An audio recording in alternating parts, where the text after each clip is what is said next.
This is Virtual Verities Podcast. Hey, just coming out with another short episode here. This one's a read of the second article I ever wrote about Lazarus Group, which is an identifier for a threat actor or group of threat actors based out of North Korea, verifiably connected with the government in Pyongyang. They're unique in that they operate a purely criminal enterprise rather than just conduct espionage or other more typical nation-state cyber operations. They've been responsible for billions of dollars in cryptocurrency theft, and it's been asserted that their activities are one of the major funding streams for the North Korean nuclear missile program. I wrote this about a year and a half ago, so there's been quite a bit of news that's passed in the time since. So I'll try to mention a few of the more recent stories at the end to get you up to speed. And yeah, I just hope you enjoy this. In modern conflict, the lines between organized crime, espionage, and cyber warfare are extremely blurred. In large part, this is because different nation-states' cyber operations infrastructure is designed with innate plausible deniability. Another major factor is that many of the same tactics, techniques, and procedures utilized in petty cybercrime are just as effective when engaging in state-on-state cyber warfare or espionage. A rising threat actor in this space is the DPRK, North Korea. In the past decade, the authoritarian regime's most famous cyber operations have been attributed to state-sponsored entities collectively designated Lazarus Group. While having inconsistent levels of success, Lazarus Group have a unique profile, with targets ranging from movie studios to massive crypto wallet holders to healthcare infrastructure.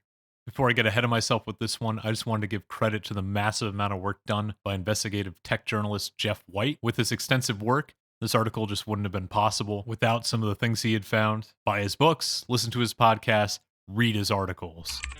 Since the 2011 ascension of North Korean dictator Kim Jong-un, the DPRK has rapidly made moves to increase its bargaining power on the international stage. Coinciding with well-publicized increased nuclear ambitions, there's also been a marked increase in activity from North Korean-affiliated hacking groups. While a solid timeline of DPRK cyber operations can be established since 2009, it was after the 2011 succession that the sophistication, intensity, and deliberate nature of the attacks increased. For a nation as disconnected from the global economy as the DPRK, this shift makes sense.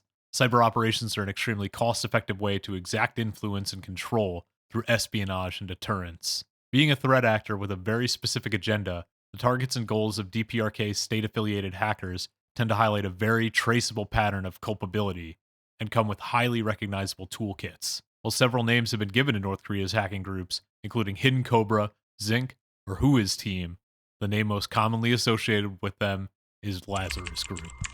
The question that many journalists ask when confronted with the extent of the DPRK's cyber operations is, how does a country that barely has access to the internet develop such a robust cyber warfare program? Infrastructure is incredibly underdeveloped. Use of the internet and communication with the outside world is all but illegal. The entire country formally only has a range of 1,024 IP addresses. Well, it's a natural question to ask. A 2019 estimate by the Aeson Institute actually has the number of North Korea's cyber operators at 7,000. How can this be? Who are these cyber soldiers?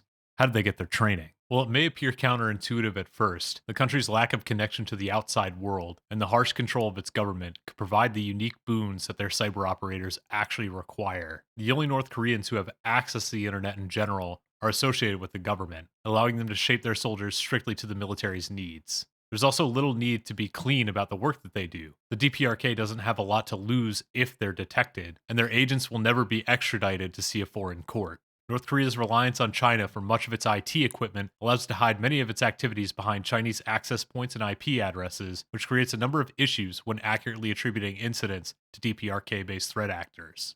Potential recruits are nurtured from the tops of their classes in math and science high schools, and then filtered into several universities that focus on cyber operations training, with courses in networking and advanced computer programming. Kim Chaek University of Technology, Kim Il-sung University, and Miriam College in Pyongyang are all among those utilized for this purpose. The curriculum at these universities is supposed to take 5 years to complete, with a 3-year research period afterwards. This is described as a process being similar to earning a bachelor's and a master's degree in these IT-related fields. Many of these graduates conduct their research in neighboring countries through the Pyongyang Information Center and have a reputation for being world-class programmers. One could safely speculate that this career path likely has broad appeal for young North Koreans, ensuring an increasingly rare opportunity to work predominantly in overseas roles, access the most advanced technologies, and achieve a high standard of living.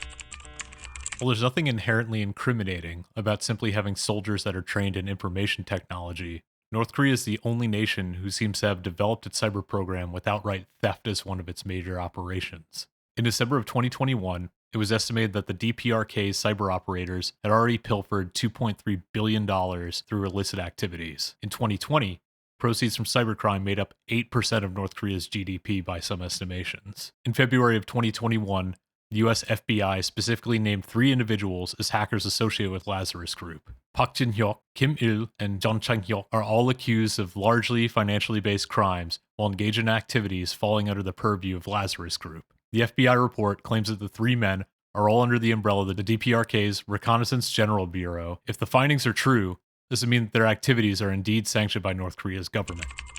Verifiably involved in the Bangladesh bank heist, Park Jin-hyuk worked with Chosun Expo Joint Venture, a front company for North Korea's intelligence activities. For those that don't know, the Bangladesh bank heist was a plan by Lazarus Group to steal over $1 billion from Bangladesh's national bank back in 2016. It was just a weird technical fluke that kept them from being able to do it. And in Jeff White's report that you can find on the BBC, he shows that only 81 million of the planned billion were taken. The Chosun Expo joint venture initially started as a joint venture between North and South Korea to be a Korean language e-commerce platform, but the South divested from the project. Chosun Expo has, throughout its history, masked itself as an online store, an online gambling site, a crypto exchange, and other ventures. Park was hired by the company as a gaming software developer back in 2002. While Chosun Expo is technically based in China, the FBI's findings indicate the site's accounts are accessed by North Korea regularly. It is by analyzing these requests from North Korea on the website that they are able to ascertain Park's true identity. The DPRK has claimed that Park is a non-existent entity. Kim Il is the name of another suspected Lazarus Group member that seems to have focused more of his effort into the cryptocurrency space. He's been known before as Julian Kim and Tony Walker in these spaces, and claimed to have been operating out of Russia, Singapore, and China. Keep in mind that this is before the 2022 invasion, so Russia was a bit more connected to the global economy. Kim Il has been most famously associated with Marine Chain. This is a project that was pitched as a blockchain platform that allowed users to exchange digital tokens for shares of shipping vessels. The initial coin offering was registered on 12th April 2018 in Hong Kong, and Il, under the alias of Tony Walker, tried to draw up excitement for his seemingly novel idea. However, suspicious Reddit users flagged Marine Chain's website for being an almost complete ripoff of the project shipowner.io. This was the beginning of the broader crypto world becoming aware of Kim Il's activities. Among the assertions from the FBI's reports are claims that Kim Il has personally developed malicious cryptocurrency software. Among the apps allegedly developed were crypto wallets that had backdoors, fake crypto exchanges, fake mining software, mining malware, portfolio management software, price tracking software, and price forecasting applications, all of which had backdoors installed. Also accused of being involved in the development of these malicious cryptocurrency applications is Jeon Chang-hyuk, of whom few details were released by the FBI. A common social engineering tactic that potential threat actors will use, with Lazarus Group being no exception, is applying for a job through fake credentials and assumed identities. In the most extreme cases, there's a chance that the attacker can actually infiltrate an organization. However, there's some information that can be ascertained through the job-seeking process that might be of value on its own. For instance, if a job posting asks for some expertise instead of programming languages, or experience with a specific server architecture or operating systems, this can save an attacker a lot of time in the development of a new tool or development of a new set of tactics. In a job interview situation, the threat actor can even try to direct the conversation in a way that could provide even more information than the post itself without the interviewer even realizing it. This is one of the possibilities John Woo of Aztec Network describes in his now infamous encounter with quote-unquote Bobby Sierra, a man he believes was an assumed identity for a DPRK hacker. You can listen to Woo's detailed account of his interview with Bobby Sierra on episode 119 of the Darknet Diaries podcast. It's actually kind of funny. It's also really scary. In the account, which can still be found on Twitter, Woo describes a number of disqualifying behaviors and red flags during an interview over Zoom.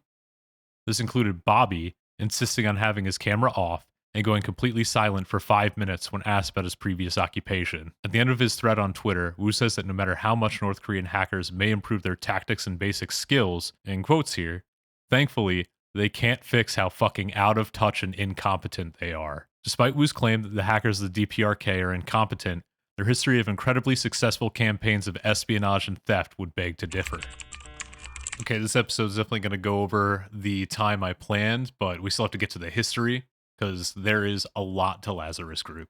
So a major tell of North Korean cyber operations has historically been their correlation with North Korean nuclear tests or the introduction of relevant international policies. However, as the needs and capabilities of North Korea grow, the role of Lazarus Group has evolved to cover more strategic territory than just probing attacks and intelligence operations against mostly the US and South Korea. The operation that put Lazarus Group on the map was called Operation Troy in 2009. July 2009 marked the beginning of a new series of attacks against South Korea that would continue through 2013 in several waves. The attacks utilized a botnet which propagated through a series of South Korean IRC servers. It was found to have infected devices numbering from between 20,000 and 166,000. These incidents remained relatively untraceable, written in Korean, targeted only at South Korea. True to the profile of any advanced persistent threat, their infiltration went undetected over a long period of time. In their response white paper, McAfee Labs considered this particular APT not only a cyber attack, but a covert espionage campaign.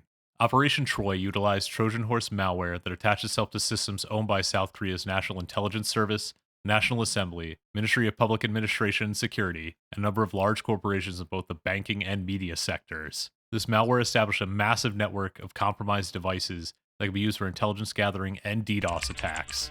Next was Dark Soul in 2013. On March 20th of that year, the botnet assembled over the previous 4 years went into full gear, launching DDoS attacks on a reported 32,000 devices. These devices, mostly stationed within South Korea's financial services, had their hard drives overwritten and largely destroyed.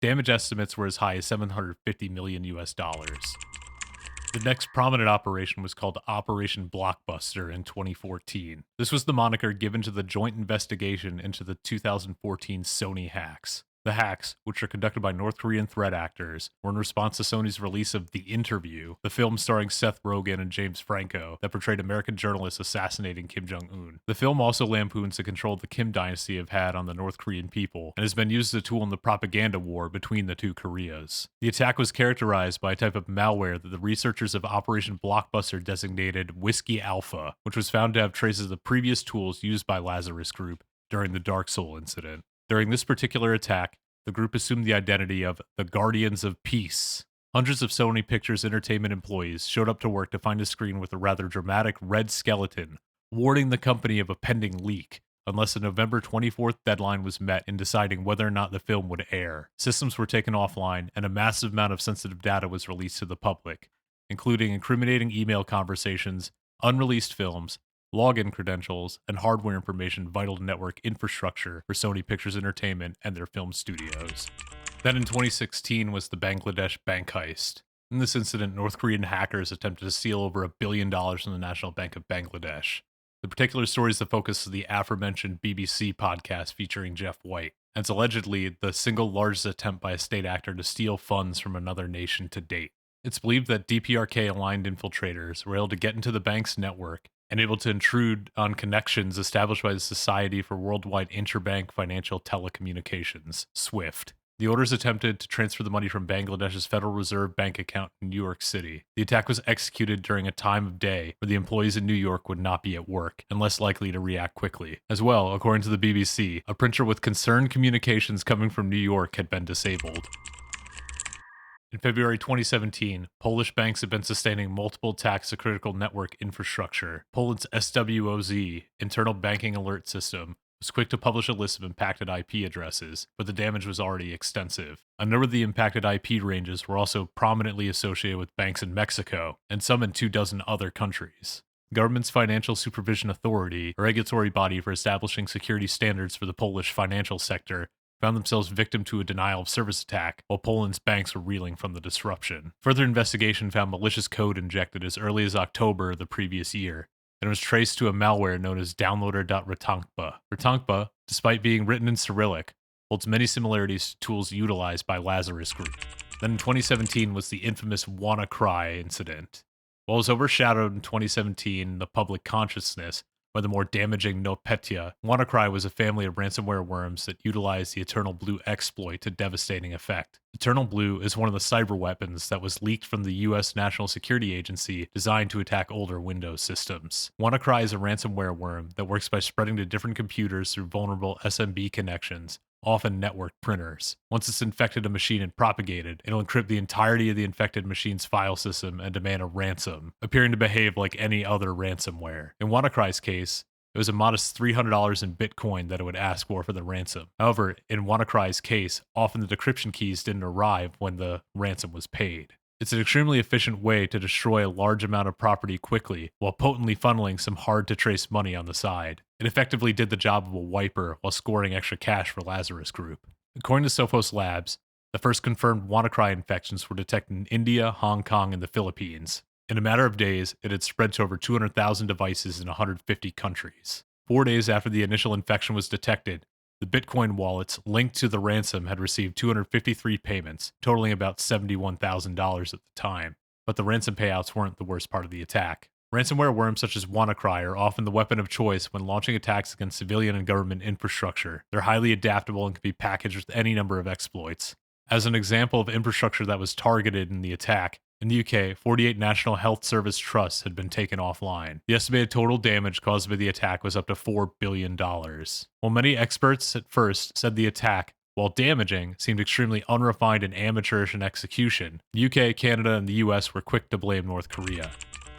Then in 2018 was the Turkish bank shot incident. In February 2018, Turkey's financial sector found itself the victim of another attack by Lazarus Group. It began with a series of spear phishing emails that contained malware attached to a Word document. The email itself is a fake Bitcoin distribution agreement. By March 3rd, the first 2 targets were confirmed to have been infected, 2 major state-run organizations in Turkey's financial regulating bodies. More breaches were found in 3 of Turkey's banks. The malware was quickly detected and also attributed to Lazarus Group, as it had a reported 99% match to BankShot, a malware first reported by the U.S. Department of Homeland Security as being in the DPRK's toolkit. It was discovered by South Korea's Internet and Security Agency that BankShot exploited a flaw in Adobe Flash Player in order to secure persistent backdoor access. Other activities Lazarus Group's gotten up to. In 2020, there were a number of attacks on healthcare providers and vaccine manufacturers involved in the production of COVID-19 vaccines. According to Microsoft, among them were DPRK actors posing as World Health Organization employees, phishing for account credentials. Pfizer specifically had an attempt against it from an actor presumed to be Lazarus Group. The manufacturer did not release details, and the report was posted by South Korea's National Intelligence Agency. According to the agency, the attacks were attempts to steal the vaccine outright, as well as other treatment technologies in development. It later came to light that DPRK affiliates attempted to breach at least 9 vaccine manufacturers, including Johnson & Johnson, AstraZeneca, and Novavax Incorporated. Attempts at information theft via cyber operations increased dramatically during the height of the COVID-19 pandemic. While one might be a little sympathetic to this effort, South Korea's National Intelligence Service asserted that it was more likely the DPRK was trying to sell the vaccine rather than develop their own. Since 2017, North Korea's cyber operations have focused less on disrupting and stealing from the traditional banking sector and more on taking crypto assets from victims around the world. Besides their inflation in value over the past several years, one of the biggest reasons why cryptocurrency wallets make for enticing targets to attackers is the fact that once the victim's private key is acquired and the assets are stolen, there's very little that can be done to recover them. The operators of Lazarus Group have devised a number of ways and honed their skills over the past 5 years to successfully target both users and semi-legitimate exchanges for cryptocurrencies. In 2017, the South Korean crypto exchange Ubit was attacked and had over 20 million of its assets stolen in 2 separate breaches. In 2018, Bitum and CoinRail were raided for an additional 77 million worth of cryptocurrency. These attacks pale in comparison to the 530 million that they would go on to steal from Japanese exchange Coincheck. Stealing cryptocurrency has become increasingly important to the heavily sanctioned North Korean government, as sanctions have severely damaged the country. Acquiring ready access to cryptocurrency allows them to launder stolen money for their nuclear research program. More recently, the U.S. government issued Alert AA22-108A, warning of heightened social engineering attacks utilized by Lazarus Group in order to target holders of large amounts of cryptocurrency through various Trojan horse packages.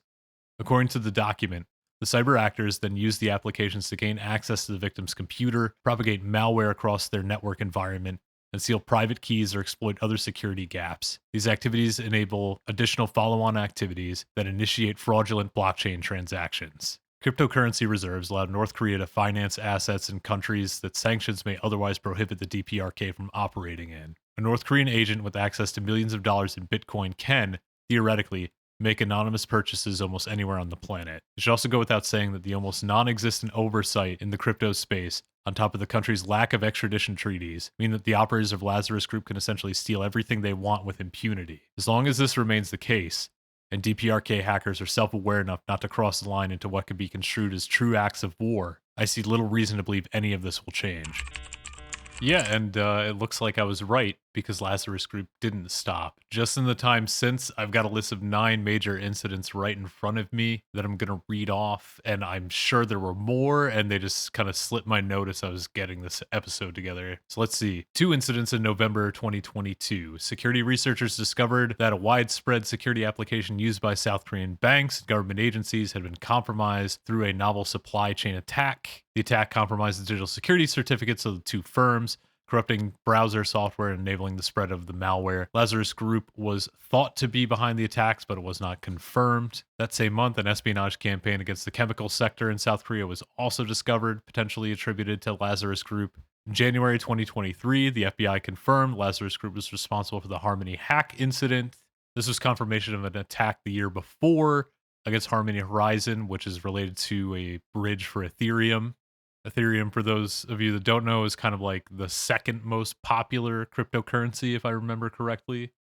August 2023, the FBI issued a notice saying that North Korean hacker organization was involved in the attacks on Atomic Wallet, AlphaPo, and CoinsPaid, stealing a total of $197 million in cryptocurrency. September 6, 2023, the FBI confirmed Lazarus Group was responsible for the theft of $41 million from the Stake.com cryptocurrency gambling platform. September 12th, 2023, there was another announcement by the US government regarding a wide-scale attack against the cryptocurrency industry across multiple platforms using the same playbook that these previous Lazarus Group attacks used. Between February and July 2023, it was found that Lazarus Group had targeted energy providers in the US, Canada, and Japan. Later, 2023, the group executed several high-profile thefts involving substantial sums of cryptocurrency, including the theft of $625 million worth of crypto from the Ronin network. This was on top of another estimated $200 million up to that point in 2023. Again, this would be the end of summer of last year. Then later in 2023, more breaches were found in CoinsPaid and Atomic Wallet, all linked to Lazarus Group through various previously established backdoors.